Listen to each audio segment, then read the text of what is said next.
Hello to each and everyone. I hope आप सब खैरियत से होगे, अच्छे से अपना ख्याल रख रहे होगे। थंबनेल आपने पढ़ लिया कि क्या आईसीसी ने इंडिया को फेवर दिया है।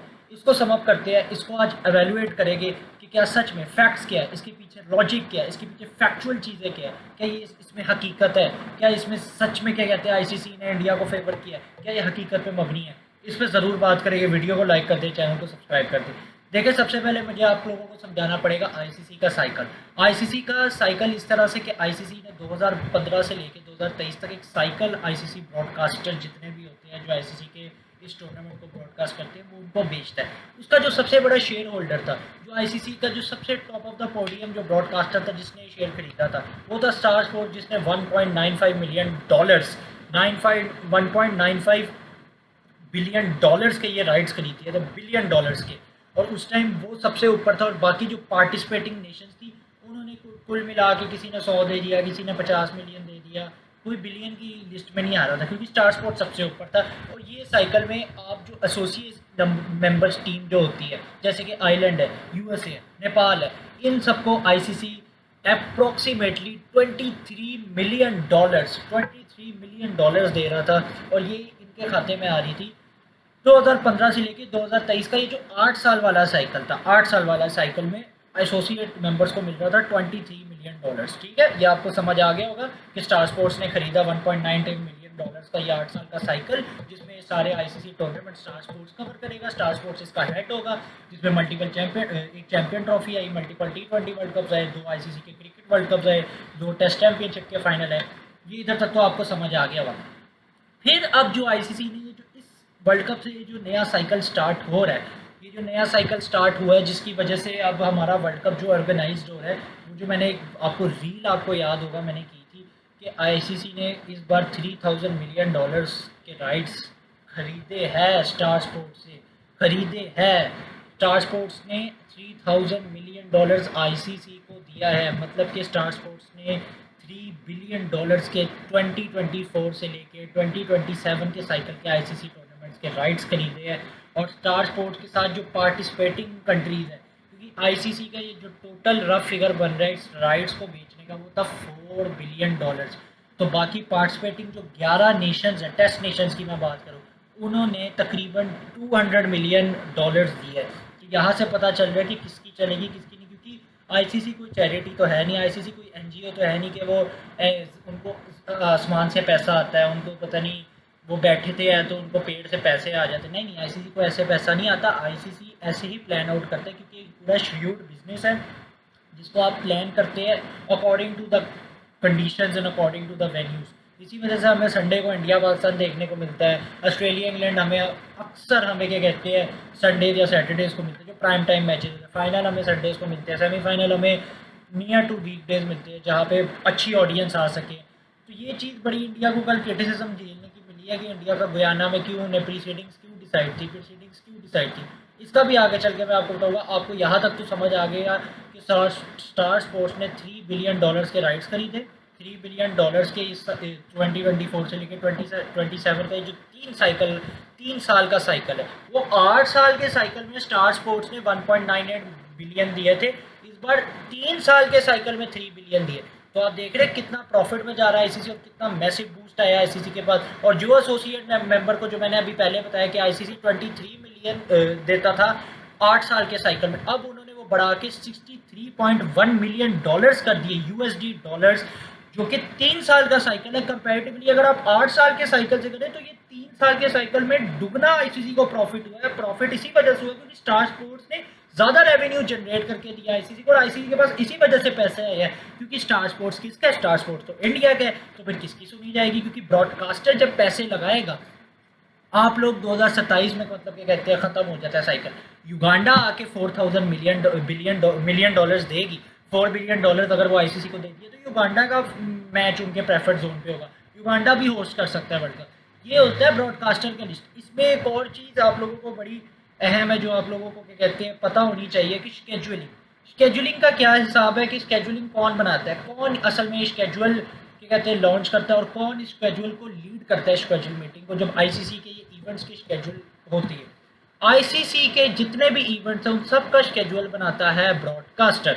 ब्रॉडकास्टर इसी वजह से बनाता है क्योंकि ब्रॉडकास्टर को चाहिए होता है संडेज़ के गेम, इंडिया वर्सेस पाकिस्तान उन्हें संडे को चाहिए होता है, उन्हें फाइनल संडे को चाहिए होता है, तो ब्रॉडकास्टर उस हिसाब से सबसे अच्छा वेन्यू देख के इंडिया पाकिस्तान 2023 में अहमदाबाद में इसी वजह से हुआ था क्योंकि बड़ा ग्राउंड है, बड़ी कैपेसिटी वाला ग्राउंड है, गेट मनी भी ले लेंगे और एक तो जिस दिन हुआ उस दिन भी आपको क्या कहते हैं, आपको जो टीवी से आपको पैसा आ रहा है, कमर्शियल राइट से तो आपको आ ही रहे हैं।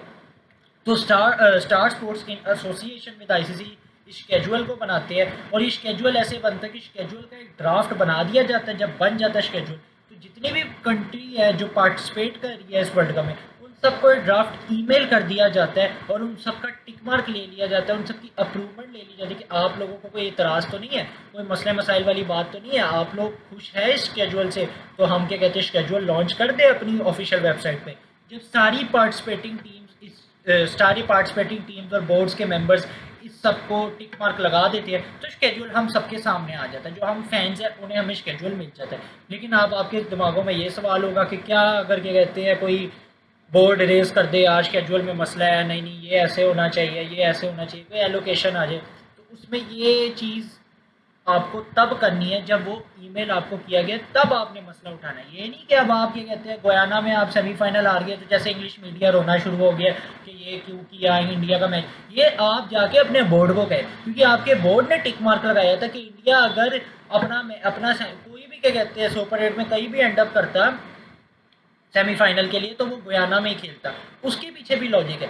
पहले स्केजुअलिंग की आपको समझ आ गई, ब्रॉडकास्टर लीड करता है स्केजुअल के रोल को क्योंकि ब्रॉडकास्टर की मनमर्जी इसी वजह से यार $3 बिलियन दिया उसने 3 साल का $3 बिलियन दिया, बाकी सब 200 मिलियन डॉलर्स दे रहे, वो $3 बिलियन 3 साल का दे के बैठा हुआ है अकेला ब्रॉडकास्टर। तो दे दे, फिर युगांडा आके दे दे, कोई भी दे दे, अगला साइकिल आता है इंग्लैंड आके दे दे, इंग्लैंड फिर अपनी मनमर्जियाँ चलाए, अपनी तरह शेड्यूल बनाए, अपनी तरह के कहते हैं वो अपना सेमीफाइनल प्रीसीड कर दे, वो उनकी मर्जी। क्योंकि 2023 में भी अगर आप प्रीसीडिंग की बात करें 2023 में भी तो पाकिस्तान को पहले से पता था कि पाकिस्तान सेमीफाइनल में जाएगा, चाहे आसमान इधर से उधर हो जाए, चाहे थंडर स्टॉर्म है, कुछ भी हो, पाकिस्तान ने कोलकाता में सेमीफाइनल खेलना, ये पहले से डिसाइडेड था वर्ल्ड कप से पहले कि पाकिस्तान ने खेलना ही सेमीफाइनल वर्ल्ड कप का कलकत्ता में है, ये प्रीसीडिंग डिसाइडेड थी। इसी वजह से इंडिया की गुयाना में प्रीसीडिंग इस वजह से डिसाइडेड थी। इस मरहले पे मैं अब आ जाता हूँ क्योंकि इंडिया का जो सेमीफाइनल है गुयाना में वो था 7 बजे, 7:30 बजे, 8 बजे इंडियन टाइम। जो दूसरा सेमीफाइनल जो ट्रेनार्ड में हुआ साउथ अफ्रीका और जो अफगानिस्तान का होता वो था इंडियन 5:30 बजे। अब आप खुद बताएं, लॉजिक है, जो मैच आपको 8 बजे दिखाया जा रहा है और जो मैच 5:30 दिखाया जा रहा है, व्यूअरशिप किसकी ज़्यादा होगी? कौन सा प्राइम टाइम होगा जिस टाइम वो मैच की ऑडियंस ज़्यादा उस टाइम आएगी? ऑब्वियसली 8 बजे, क्योंकि 8 बजे जो स्टार स्पोर्ट्स जो ऐड खरीदता है, जो ऐड उन्हें बेचे जाते हैं, वो ऐड जो 10 लाख का एक ऐड, वो जो 5 सेकंड 10 सेकंड का स्टार स्पोर्ट्स जो खरीदता है 10 लाख का, वो ऐड 5 5:30 बजे 1 लाख का बिकेगा, मतलब 9 लाख का आप लॉस में जा रहे हो। यही होता है ना, या किसी ने MBA फाइनेंस पढ़ी होगी तो इसको इस चीज़ें की ज़्यादा क्या कहते हैं नॉलेज होगी कि आपने अगर कोई जगह पे पैसे लगाए अपनी इन्वेस्टमेंट की तो आपको उसका रिटर्न भी चाहिए होता है। ये होता है इन्वेस्टमेंट रिटर्न, जो चीज़ें बिजनेस अथॉरिटीज़ करती है, जो एक शील्ड बिजनेस की एग्जांपल है, वो स्टार स्पोर्ट्स ने इस तरह किया है कि स्टार स्पोर्ट्स ने गुयाना में इंडिया का सेमीफाइनल इसी वजह से रखवाया क्योंकि वो प्राइम टाइम पे था। एक और बात, ठीक है इंडिया का गुयाना में सेमीफाइनल हुआ, इंडिया के सारे मैच भी तो देखें आप, मुश्किल कंडीशंस में हुए हैं जहाँ पे इंडिया के कुछ जर्नलिस्ट रिपोर्ट कर रहे हैं कि इंडिया खुद खुश नहीं है। सबसे मुश्किल कंडीशंस है सुबह खेलने की वेस्ट इंडीज़ की, 10:30 बजे, मॉइस्चर अलग हुआ होता है, पिच अलग स्लो हुआ होता है, बैटर्स के लिए रूम नहीं, सिर्फ बॉलर्स के लिए थोड़ा बहुत होता है, वो भी इतना कोई खास नहीं। सुबह 10:30 बजे आपको मैच खेलना होता है, ट्रैवलिंग फटीक आपकी अलग है। अच्छा, ट्रैवलिंग फटीक से मुझे याद है, ट्रैवलिंग फटीक में आपको बताऊँ, इंग्लैंड जो कल से रोना गाना कर रहे हैं ना, इंग्लैंड से पहले ये पूछा जाए, आप तो यूएसए गए ही नहीं, आपने तो यूएसए में गेम्स खेले ही नहीं, ना आप न्यूयॉर्क की उस डेंजरस पिच पे खेले, ना आप क्या कहते हैं यूएसए में उस तरह जो क्या कहते हैं उधर के ट्रैवलिंग के मसले आ रहे थे, लॉजिस्टिकल इश्यूज आ रहे थे, आपने तो उसको फेस ही नहीं किया। और आप कैसे बोल रहे हो कि आपके साथ अनफेयर हुआ? फेयर एंड स्क्वायर इंडिया जीत गया कल आपको अच्छा मैच मार के, तो आप अनफेयर की आपने कहानियाँ शुरू कर दी।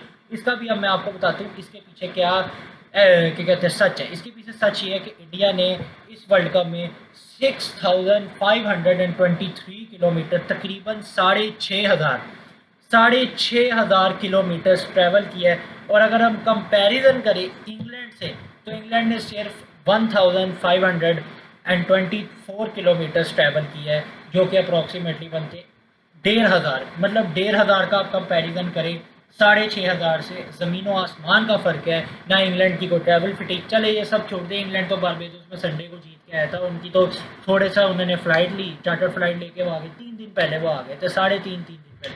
इंडिया 1.5 दिन पहले सेमीफाइनल खेलने आया था, तब भी आप कह रहे हैं कि इंडिया। अब देखिए, मैं कोई इंडिया का इधर स्पोक पर्सन तो हूँ नहीं, ना मैं इंडिया को डिफेंड करूँ, ना वो मेरी कंट्री है, ना मुझे उन्हें डिफेंड करने से कुछ मिलेगा। मैं सिर्फ उसको बात करता हूँ जो सच और हक की बात है, और सच और हक की बात यह कि इंडिया फेयर एंड स्क्वायर जीता है। उनकी बॉलिंग ने रिस्पॉन्ड किया, उनकी बैटिंग ने उनको इम्पैक्ट प्रोवाइड किया, जो जहाँ पे प्रेशर आया वहाँ पे रोहित शर्मा ने प्रेशर को ऑब्जॉर्व किया, और फिर रोहित शर्मा ने जिस तरह काउंटर अटैक किया। इंग्लैंड क्लूलेस था, उनकी बैटिंग डिमोलिश हो गई, पूरी बैटिंग उनकी कोलैप्स हो गई। बॉलिंग में उनके सैम करन और जॉर्डन ने हैवी हैवी रन्स लीक किए, तो इंग्लैंड किस मुंह से इधर आ जाता है। इंग्लैंड ने तो 4 वेन्यू खेले, 4 के 4 वेस्ट इंडीज़ थे। इंडिया तो अलग अलग 6 वेन्यू पे खेल के आ रहा है, एक न्यूयॉर्क के वो 3 मैच अलग, फ्लोरिडा में अलग गया इंडिया, फिर उसके बाद इधर से बारबेडोस आया, बारबेडोस से फिर उसके बाद एंटीगुआ गया, फिर उसके बाद सेंट लूसिया गया, फिर इधर गुयाना आया, फिर गुयाना से अब इंडिया बारबेडोस जा रहा है फिर से। अभी इंडिया मतलब पहुंचा, तो अभी मुझे कोई विक्रांत गुप्ता जो जर्नलिस्ट है इंडिया के, काफ़ी सीनियर जर्नलिस्ट है, वो बता रहे हैं कि आज इंडिया प्रैक्टिस नहीं कर रहा है। इंडिया प्रैक्टिस इसी वजह से नहीं कर रहा है यार, वो भी इंसान है, मतलब वो तो उनका तो आपने निचोड़ दिया आपने उनकी बॉडीज़ को। 2023 में सबसे ज़्यादा जलील इंडिया हुआ था, क्योंकि इंडिया ने 11 अलग अलग वेन्यूज़ पे मैच खेले थे, 11 अलग अलग वेन्यूज़ पे। इंडिया का हर मैच अलग वेन्यू पे था।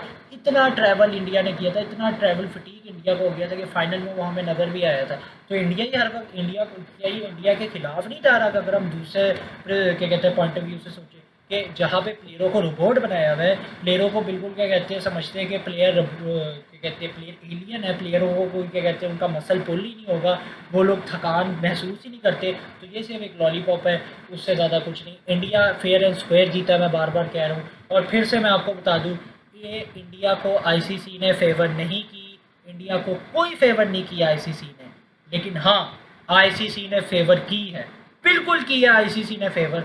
वो किसको की है? ब्रॉडकास्टर को की है आईसीसी ने। आईसीसी ने इंडिया को फेवर नहीं किया, आईसीसी ने ब्रॉडकास्टर को फेवर किया है। कल आए कोई भी ब्रॉडकास्टर जो स्टार स्पोर्ट्स से ज़्यादा पैसे लेता है किसी और कंट्री का, स्टार स्पोर्ट्स का दबदबा ख़त्म, स्टार स्पोर्ट्स एंड हो जाएगा, फिर कोई नया ब्रॉडकास्टर आ जाएगा और वो क्या कहते हैं उधर वो लीड करेगा और वो अपने तरीके से चीज़ों को हैंडल करेगा। ये श्रीउड बिजनेस है bro, you have to understand it what is there. This is a pure business marketing era. Now, cricket is not a nationalism, jingoism. It's a complete business structure where country comes and invest their properties and invest their shares to get profit from this particular game. आप अब ये नहीं कह सकते कि आपको क्या कहते हैं इधर से आपको ये चैरिटी हो रही है या अब्दुल सत्तार ईदी है, इधर जो एनजीओ है कोई, आईसीसी को तो ऐसे पैसे, आईसीसी ने भी तो पैसा कमाना है ना, वो पैसा है स्टार स्पोर्ट्स जब पैसे देगा उन्हें 3 बिलियन, तब भी आईसीसी कमाएगा ना। आप कई टूर्नामेंट भी खेल रहे होते हो जैसे टेप बॉल का, वो पैसे नहीं लगाते, हम जो टीम पार्टिसिपेट करती है वो अपनी फ़ी देती है कि हमने क्या कहते हैं पार्टिसिपेट करना है, बैट बॉल्स के भी नहीं पैसे। ये क्या कहते हैं बेसिक लॉजिक है कि आईसीसी तो एक बहुत एक गवर्निंग बॉडी है, तो वो कभी भी अपनी जेब से पैसा नहीं लगाएगी, ना कोई पैसा लगाता है। ग्रेग बार्कले अपनी जेब से पैसा नहीं लगाएगा, आईसीसी का चेयरमैन कभी भी अपने जेब से पैसा नहीं लगाएगा, क्योंकि यही होता है हर, चाहे आप फीफा में चले जाए, चाहे आप एनबीए में चले जाए, हर जगह जहाँ भी कोई बिग मेगा इवेंट ऑर्गेनाइज होता है तो आपको इसी तरह हैंडल करना पड़ता है कि ब्रॉडकास्टर सबसे बड़ा इधर क्या कहते हैं ब्रॉडकास्टर मैन पावर लेके जाता है, और ब्रॉडकास्टर के अलावा जो ब्रॉडकास्टर की टीम है जो फ़ैन इंगेजमेंट इंडिया ला के देता है, जो व्यूअर्स इंडिया ला के देता है, जो आईसीसी के टेबल पे रेवेन्यू इंडिया ला के देता है, वो कोई और नहीं ला के देता। ना वो पाकिस्तान ला के देता है, ना ऑस्ट्रेलिया ला के देता है, ना इंडिया ला के देता, ना अफगानिस्तान ला के देता है, ना साउथ अफ्रीका ला के देता है। इंडिया एक वाहिद क्रिकेट टीम है जो ब्रॉडकास्टिंग से भी इंडिया को रेवेन्यू देती है और क्रिकेट अथॉरिटी से भी इंडिया को रेवेन्यू प्रोवाइड करती है। अब ये जो एसोसिएट नेशंस के पेट पाले हुए, आज इंडिया को आप निकाल दो क्रिकेट से, एसोसिएट नेशंस नहीं क्रिकेट खेलेंगे। ये जो आप साउथ अफ्रीका से कल आप फाइनल खेल रहे हो, इनका अभी मैंने वीडियो की थी शुरू में दिसंबर में, इसका लिंक मैं आपको दे दूँगा, ऊपर आपको शायद नज़र भी आ रही होगी, वहाँ पे जाके क्या कहते हैं देख लो। साउथ अफ्रीका लॉस में जा रहा था पिछले 4 सालों से, इंडिया ने उनसे एक टेस्ट सीरीज़ खेली है, सिर्फ एक टेस्ट 2 मैचों की सीरीज़ खेली है, इंडिया ने उनका 4 सालों का नुकसान भर दिया, जो कि कोई पूरी 9-10 कंट्रियाँ ना कर सके। इंडिया 1 साल आया और इंडिया ने सारे नुकसान को भरपूर ख़त्म कर दिया उनका। तो ये है India, but this is but India is, लेकिन इंडिया का इसमें कोई कसूर नहीं है, ये सारे ब्रॉडकास्टर की गेम है बॉस। ब्रॉडकास्टर जो चाहेगा वो होगा और ब्रॉडकास्टर की चलेगी, क्योंकि फिर अगर आपको इतना ही एतराज़ है कि आप लोग जो बड़ा के कहते हैं, इधर के कहते हैं, आवाज़ उठा रहे, तो फिर अपने बोर्ड को कहे, फिर अपील करे, फिर हैशटैग मोहसिन नकवी को कहते हैं कि भाई इंडिया का तूने क्यों प्रीसीडिंग करवाई, इंडिया का गुयाना में सेमीफाइनल नहीं होना चाहिए था, तू खड़ा होता, तूने क्यों इंडिया को उधर गुयाना में, उन्हें पहले ही पता था प्रीसीडिंग सेमीफाइनल है, क्योंकि प्राइम टाइम 8 बजे का बनता है, गुयाना में वाहिद सेमीफाइनल वो जो है वो 8 बजे का, टिनाड में हो नहीं सकता क्योंकि वो सुबह 5:30 बजे का है। सो ये चीज़ें छोटी छोटी बेसिक लॉजिक है, इसमें कोई स्टैट्स कोई एग्जैजरेटिंग नहीं मैंने की, ना कोई मैंने क्या कहते हैं अपनी तरफ से एक सिनेरियो नहीं क्रिएट किया। ये सब जाके आप गूगल पे सर्च कर सकते हैं और वेरीफाई भी कर सकते हैं। तो ये था आज मेरा थोड़ा सा स्टफ़। और कल इंडिया वर्सेस साउथ अफ्रीका का फाइनल है, ज़रूर आएगी उस पर मैं अपने इंस्टाग्राम पे अपलोड करूँ विद मैचअप्स एंड स्टैट्स, उसको ज़रूर देखिएगा। और बाकी जो बॉल बाय बॉल हम लोग एनालिसिस करेंगे वो आप लोगों को मैच के बाद शायद मैं कल अपने इंडियन दोस्तों के साथ कनेक्ट करूँ, तो उसको भी ज़रूर देखिएगा। Let's see, India versus south Africa दोनों ट्रॉफी के लिए हंगर है, एक 11 साल से नहीं जीता, एक आज तक जीता ही नहीं है। सो लेट्स सी कि इस बार कौन आईसीसी ट्रॉफी पे अपना हाथ रखता है। अपना बहुत सारा ख्याल रखें, दुआ में भाइयों को याद रखें, मेहनत बहुत होती है यार इस चीज़ों को कलेक्ट करने में, सारे इन चीज़ों को गैदर करने में, तो मेहनत बस ज़ाया ना होने दीजिएगा। भाई को सपोर्ट करते रहे और तिगनी चुगनी मेहनत करेंगे और एक्सेसिव हार्डवर्क के साथ आप लोगों के सामने अच्छे से अच्छा कंटेंट प्रोवाइड करेंगे। अपना बहुत सारा ख्याल रखें, हमेशा खुश रहें, टेक केयर, बाय बाय, अल्लाह हाफिज़।